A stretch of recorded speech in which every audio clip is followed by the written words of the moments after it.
Hey, good morning, guys. We're gonna get started here in just a second. Let me get the deck set up here for you. Um,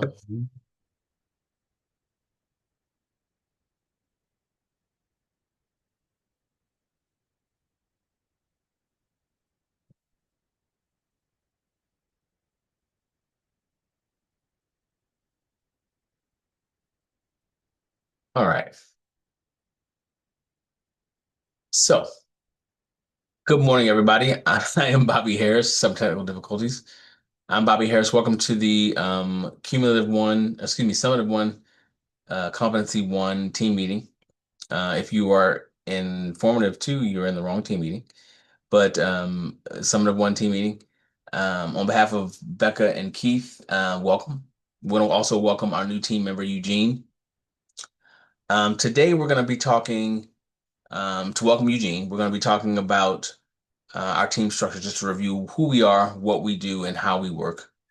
We're going to look at our communication plan, and then Eugene has been kind enough, um, or foolhardy enough, to agree to undergo our to test pilot our new onboarding process, which really takes our communication plan and puts it into practice in in a tangible way. So I'll show you what it looks like in just a moment. So who are we? We are a customer facing project team. We guide stakeholders all the way from concept through implementation. We hold their hands through testing, design, all those things. And we prioritize delivery to ensure the highest quality possible um, product, as well as upholding organizational standards um, and quality. You got myself, I'm the team manager.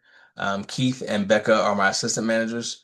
Keith oversees the delivery unit, which consists of three two-person teams, which is the project manager and the business analyst, and they are really the face of the organization during the project phase.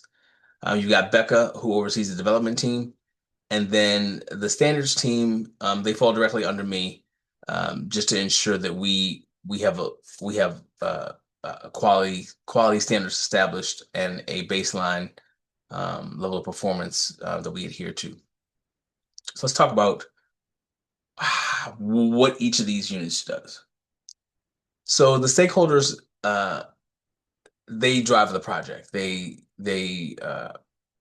give us the work. They determine the budget and set delivery standards. Um, the development team translates the requirements gathered by the development. Excuse me. The development team gathers or takes the requirements gathered by the delivery team and checked by quality, and then produces the solution that the stakeholder needs. This matrix model, it really helps us to share resources and keeps us flexible, keeps the best skills available to help the customers, and just all in all sharing resources. One of the coolest things I remember when I was first starting out, I worked in a cube farm, and our team was a reporting team. They got some pretty unique requests in, so we'd always pop up over the cubicles and share ideas or share solutions and just talk about things. And that's how I envision our team working. We are one unit with a shared set of baseline skills. Everybody on the team has done a little bit of delivery, a little bit of development, a little bit of quality, so we can all pitch in where we need um, to get it done for the customers.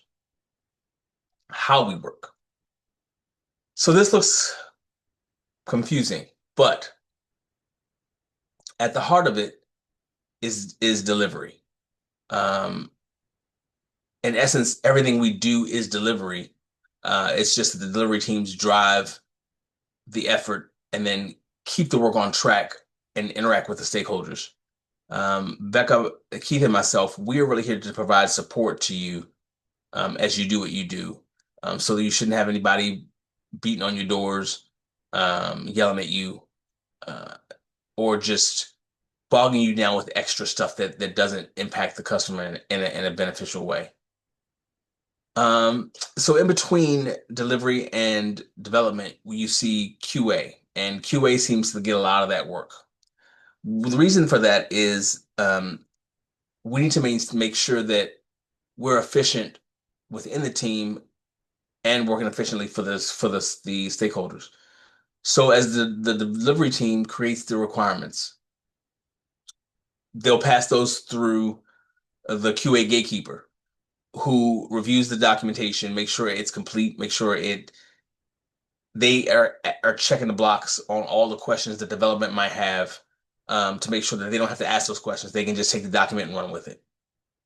Uh, they are also the go-between for um, I'm not go-between, excuse me. They are also a stopgap for the delivery team, because if there's something that doesn't make sense during the development process, QA is familiar enough with the requirements to be able to say, well, since we have this standard, do this, and then QA is knowledgeable enough to speak for delivery on behalf of the customer and to help development out along the way, and vice versa. If there's something that they're writing a requirement for, the delivery team can check with QA and say, hey, can we do this? Is this possible? Is this something that is this feasible? QA is knowledgeable enough in the development to say, you might want to write it like this so that we do X, Y, and Z instead of A, B, C. They also have the mandate of checking the deliverable to see that it matches the requirements coming out of the development. And then lastly, QA, delivery, and the stakeholders partner to ensure that we get UAT completed and then stakeholder buy-off. Let's talk about our communication plan. So what this is looking to show is all the communication types that flow in and out of our team. And this will become a little bit more relevant as I show you the communication plan on the new onboarding workflow that I developed. So this is not exhaustive.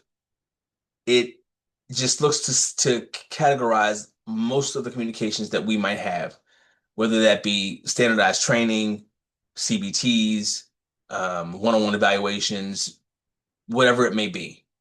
It tries to categorize those and talk about who's responsible for communicating on those items, what kind of feedback you should expect or you should ask for, or follow up to make sure we all are on the same page when we're done with those communications.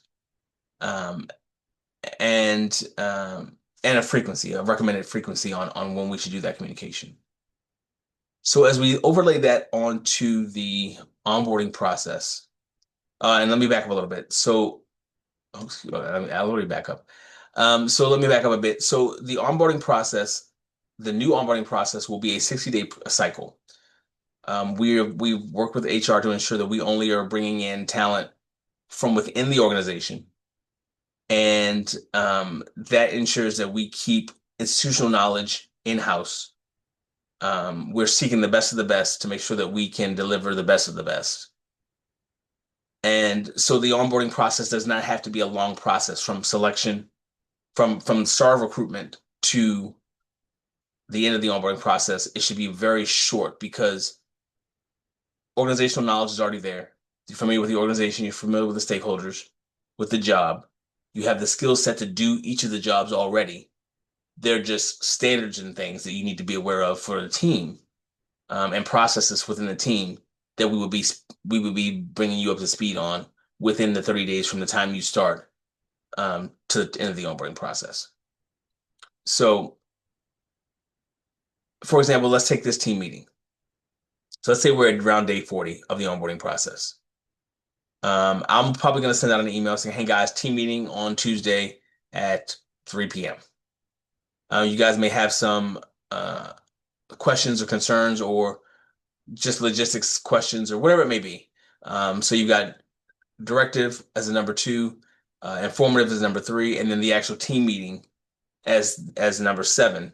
And then coming out of this meeting, you'd have informative digital, which would be the slide deck, any notes that we have, and then any questions and feedback that you may have for me or for Becca or Keith. So as we go through this, what this should show you is as you hit a point in the process, it gives you a visual cue to know I need to do this and this at a minimum. And maybe that might jar some ideas on additional communications. You can never over communicate when it comes to stakeholders. I think that more information is better than not. Um, so that's this is as in a whole. If you have any questions, by all means, reach out to me, Keith or Becca. But you guys are doing a great job. I appreciate everything you do out there every day, and we'll see you out there.